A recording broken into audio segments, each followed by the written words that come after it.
Salut à toutes et à tous et bienvenue sur Tangerine, je suis très heureux de vous retrouver aujourd'hui pour une nouvelle vidéo de critique sur le documentaire anglais très attendu qui vient de sortir en France, Meet Me in the Bathroom de Dylan Southern et Will Lovelace, qui nous propose un voyage immersif au sein de la scène rock underground du début des années 2000. Alors c'est un petit peu un cas unique dans le monde du documentaire puisque ce film est le fruit d'une adaptation d'un livre du même nom écrit par la journaliste américaine Lizzie Goodman. Nous allons donc prendre le temps de regarder ensemble si le documentaire vaut le coup d'être visionné ou pas et des différences et ou similitudes qu'il peut y avoir avec le livre. Et promis, c'est sans spoil. Allez, c'est parti.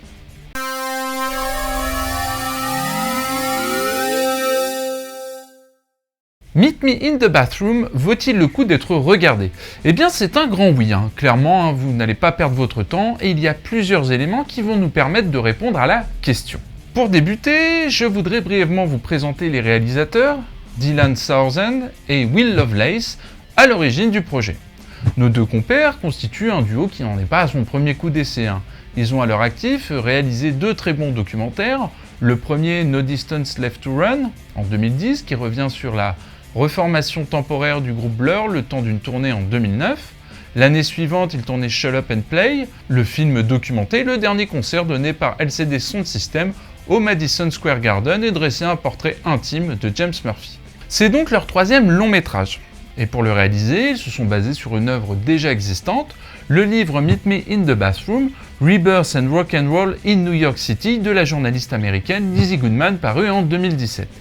C'est après avoir lu le livre qu'ils se sont dit à propos de ce dernier, je cite, « C'était tellement captivant qu'il nous a transportés à cette époque. Nous avons pensé qu'il ferait un film extraordinaire.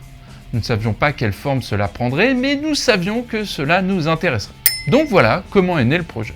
Le nom du livre, vous l'aurez compris, fait référence au titre des Strokes présent sur leur troisième album Room on Fire.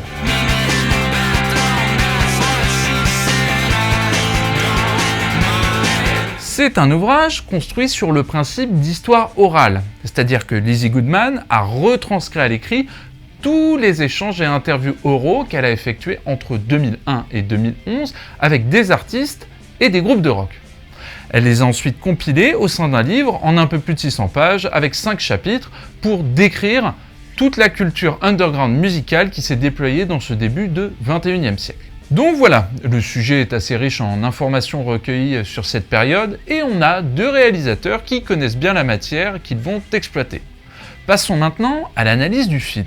A fireball. Started playing New York a year ago, been tearing stuff up. A lot of people quit their jobs and just were like, I'm gonna play music full time. We felt like we were gonna take over the world.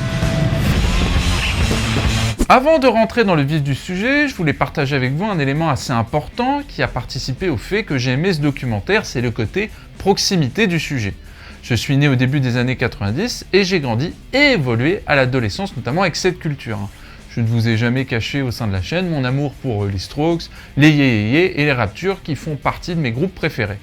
Je me suis donc vraiment senti concerné par ce sujet, notamment parce que je l'avais vécu. Concernant le documentaire en lui-même, pour résumer, il va traiter tous les aspects du développement de la culture underground rock du début du XXIe siècle dans les quartiers de Manhattan et de Brooklyn, mais aussi des sujets sur l'industrie musicale et l'émergence d'Internet. Nous allons y retrouver tout un paquet de musiciens et de groupes, les Strokes, LCD Sound System, les Yé, Interpol, TV on the Radio, les Moldy Peaches, les Rapture et Liars. Tous ces groupes sont présentés dans le documentaire de manière chronologique, en fonction de leur arrivée sur la scène underground, et ça se fait de manière relativement naturelle, puisqu'ils partagent les mêmes shows, clubs, bars, concerts garden, etc. Ils se connaissent très bien entre eux. L'intégralité du documentaire est narrée par les diverses personnalités des groupes, en voix off et ou avec des séquences interviews tournées à l'époque. Le tout monté sur des images d'archives, de très belles images, assez bien fournies, puisqu'il y a 20 ans, avoir une caméra VHS chez soi, c'était quelque chose d'abordable et d'assez commun. Du coup, ça nous emmène dans l'intimité de certains groupes. Chez eux, pendant leurs répétitions, et même dans de tout petits concerts. On a le sentiment d'être soit une personne du public, soit carrément d'être avec eux, et ça, c'est vraiment cool. Because theoretically, we're cool. D'ailleurs, petit aparté dans le documentaire, il y a plusieurs séquences montées sur des photos d'archives, et l'on peut y apercevoir des photos prises par le français et actuel directeur artistique de la maison de couture Céline, j'ai nommé Hedi Slimane. Parallèlement à sa carrière dans la mode, il a consacré toute une partie de sa vie à la photographie. Il a notamment passé pas mal de temps à New York début 2000 à photographier ces groupes et cette scène underground. Et je trouve que c'est assez classe et cool d'avoir une empreinte française au sein de cette culture. Ensuite, il y a un point que je voulais aborder avec vous, c'est l'événement du 11 septembre 2001.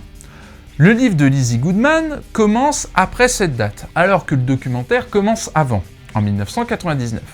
On peut y voir la formation, la construction des groupes et de la scène new-yorkaise avant cet événement, pendant l'événement, donc le mardi 11 septembre, et l'impact que cela a eu sur cette culture. Il y a vraiment un contraste important qui se produit et qui va impacter toute cette scène, mais je vous en dis pas plus, je vous laisse le découvrir au sein même du documentaire. Et c'est ce qui nous amène au point principal, à la véritable force de ce documentaire, c'est la retransmission authentique et véritable de l'état d'esprit de cette scène underground new-yorkaise du début 2000. On y ressent le climat ambiant, comment est-ce que les groupes se sont façonnés, comment est-ce que ça a été rendu possible à l'époque. Il ne faut pas s'attendre à avoir un descriptif détaillé pour chaque groupe, le film n'est pas là pour ça. Ce qui va être mis en avant, c'est quels sont les points qui relient tous les groupes entre eux et comment une atmosphère, des sentiments et des lieux ont permis à des artistes de se développer. Et vous verrez également comment est-ce que les débuts d'Internet ont permis de contribuer à l'émergence de ces groupes à un moment où l'industrie musicale est entrée en crise. Pour conclure, je vous recommande de regarder ce docu, que vous ayez grandi avec cette scène ou que vous ne la connaissiez pas du tout. Si vous avez grandi avec, vous allez avoir un certain sentiment de nostalgie, notamment amplifié par les vidéos en couleur de très bonne qualité qui nous renvoient à une proximité des événements. Et si vous n'êtes pas bien familier avec cette scène, ce documentaire est fait pour vous. C'est le meilleur support que vous pourrez trouver pour faire un tour d'horizon de cette génération musicale. C'est vraiment prenant, ça se tient bien sur un peu plus d'1h30, visuellement c'est beau et c'est dynamique. Il y a un paquet de choses à découvrir dans ce film. Voilà, c'est tout pour Meet Me in the Bathroom. Merci beaucoup d'avoir regardé cet épisode jusqu'au bout, j'espère qu'il vous a plu et qu'il vous aidera à aiguiller votre choix. Vous trouverez bien évidemment en description le lien vers le documentaire. N'hésitez pas à venir me dire ce que vous avez pensé de cet épisode ou de votre ressenti sur le film si vous l'avez déjà vu. Vous pouvez aussi vous abonner et partager cet épisode autour de vous, ça m'aide vraiment beaucoup. Par ailleurs, si vous souhaitez soutenir financièrement la chaîne et avoir des exclusivités, vous trouverez en description le lien Patreon. On se retrouve très bientôt, en attendant, prenez soin de vous. Salut!